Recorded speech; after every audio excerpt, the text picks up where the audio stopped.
अस्सलाम वालेकुम दोस्तों।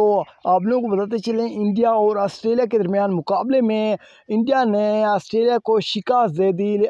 इंडिया ने अपना बदला पूरा कर दिया। जो ऑस्ट्रेलिया ने इंडिया के ग्राउंड में वर्ल्ड कप में शिकस्त दी, तो अब इंडिया ने ऑस्ट्रेलिया को 21 रन से ये मैच हरा दिया। दोस्तों, आप लोगों को यहाँ पर मुकम्मल तफसील से आगाह करते हैं।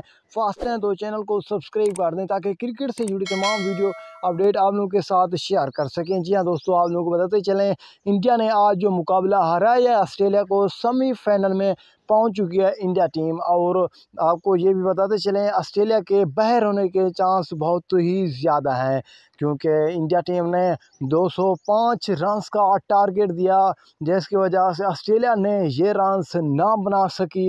21 रन से ऑस्ट्रेलिया टीम हार गई है आज के इस मुकाबले में। और आपको ये भी बताते चलें, इंडिया का जो मुकाबला होने वाला है वो इंग्लैंड के साथ होगा, सेमीफाइनल मुकाबला। जी हाँ दोस्तों, अभी तक हमारे चैनल को लाइक नहीं किया तो लाइक कर दें ताकि हमारी हौसला अफजाई हो जाए। जी हाँ जो दोस्तों, आपको ये हमारी छोटी सी वीडियो अच्छी लगी हो तो अगली वीडियो के लिए दीजिए इजाज़त। अल्लाह निगहबान दोस्तों।